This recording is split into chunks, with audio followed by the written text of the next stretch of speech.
Bismillah ar-Rahman ar-Rahim. Chères téléspectatrices, chers téléspectateurs, Assalamu alaikum. Que la paix soit sur vous. As-Sahabi al-Jalil, l'illustre compagnon, Mu'ad ibn Jabal, raconte lorsque le prophète sallallahu alayhi wa sallam l'envoya au Yémen en tant que juge, hakam ou qadi, le prophète lui demanda Kayfa tahkum bima tahkum idha urida alayka qada. Lorsque tu vas être amené à juger, comment vas-tu, sur quelle base vas-tu trancher les litiges? Et Sidna al-Mu'ad lui répond en me référant au livre de Dieu. Ahkum aqdi bi kitabillah. Le prophète lui reposa une autre question. Wa illam tajid fi kitabillah. Si tu ne trouves pas la solution dans le livre de Dieu, Sidna al-Mu'ad lui répondit Ahkum aqdi bi sunnati rasulillah. Je jugerai selon la tradition, les jugements, les recommandations du prophète sallallahu alayhi wa sallam. Et le prophète le relança. Wa illam tajid fi sunnati rasulillah. Et si tu ne trouvais pas la solution dans la sunna du prophète sallallahu alayhi wa sallam. Et Sidna Mu'ad lui répondit Ajtahidu ra'yi la alu. Je ferai tout mon possible pour trouver une solution. Et je n'abandonnerai jamais. C'est alors que le prophète sallallahu alayhi wa sallam posa sa main bénie sur sa poitrine, souria et lui dit Alhamdulillah, louange à Dieu, alladhi waffaqa rasula rasulillah, lima yuhibbu Allah wa rasuluh. Louange à Dieu d'avoir inspiré, d'avoir guidé le messager du messager d'Allah. C'est-à-dire, toi, tu es le messager du messager d'Allah. Rasul Rasulullah. Autrement dit, quiconque transmet la parole du prophète, quiconque accomplit une mission qui se situe, devient l'envoyé du prophète sallallahu alayhi wa sallam. Il représente l'islam, il représente la religion. Dans ce hadith, le prophète sallallahu alayhi wa sallam nous indique un des fondamentaux du droit musulman, de la sharia, du fiqh islamique.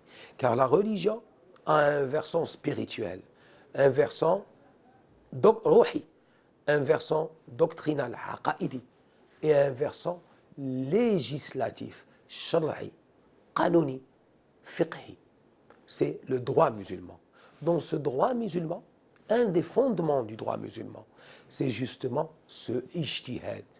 Le ijtihad, c'est, dit al-Ghazali, c'est l'effort, le juhd, que le faqih, que le savant va fournir dans la lecture des textes, dans l'interprétation des textes sacrés, pour en tirer la règle de droit, la règle juridique, mais la plus à même de régler, de trouver des solutions aux problèmes, mais aux problèmes de l'époque, aux problèmes du temps, aux problèmes du présent.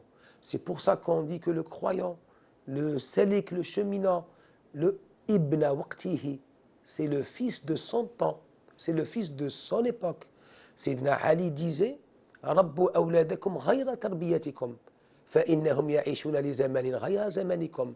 Élevez vos enfants par une éducation différente un peu de la vôtre que celle que vous avez reçue, car ils vivent dans une époque différente de la vôtre. Et c'est ça l'ijtihad. L'ijtihad, dit le prophète sallallahu alayhi wa sallam, ala ra'si kul mi'ati sana. يبعث الله لهذه الأمة من يجدد لها أمر دينها. À l'apogée de chaque siècle, Dieu envoie à cette nation qui lui fera revivifier les enseignements de la religion. Voulant dire par là que le message religieux, que l'interprétation des lois religieuses doivent à chaque époque être renouvelées, lues selon les besoins de l'époque du temps. لَعَلِمَهُ الَّذِينَ يَسْتَنْبِطُونَهُ مِنْهُمْ. Le savent ceux qui tirent les lois des textes et qui comprennent que l'islam est une religion du présent, du moment. Ce n'est pas une religion qui se vit dans le passé, c'est une religion qui se vit dans le présent. Et c'est ce qui a fait la force de l'islam, la force de sa propagation à travers les âges. On dit souvent et faussement que l'islam s'est propagé par l'épée.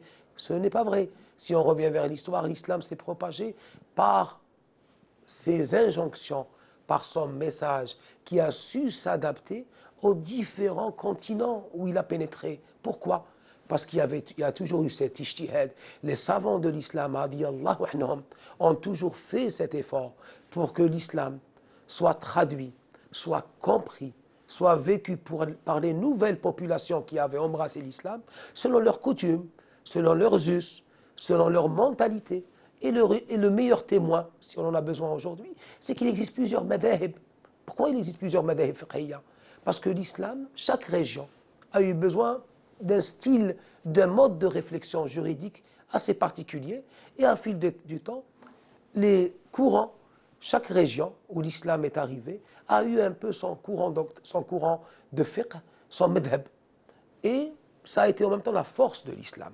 C'est cette aptitude à épouser le contour des nouvelles sociétés islamisées ou les sociétés qui ont rentré en islam. Mais la question qui se pose, est-ce qu'aujourd'hui, surtout pour nos enfants qui vivent à l'étranger, est-ce qu'on a gardé cet esprit d'un islam qui doit être vécu en son temps et au moyen de son temps et dans la logique de son temps, car ils sont les ambassadeurs de l'islam, à eux de porter ce message d'un islam de tolérance, d'ouverture et d'un islam qui ne se vit pas dans le passé, mais qui se vit dans le présent. Assalamu alaikum.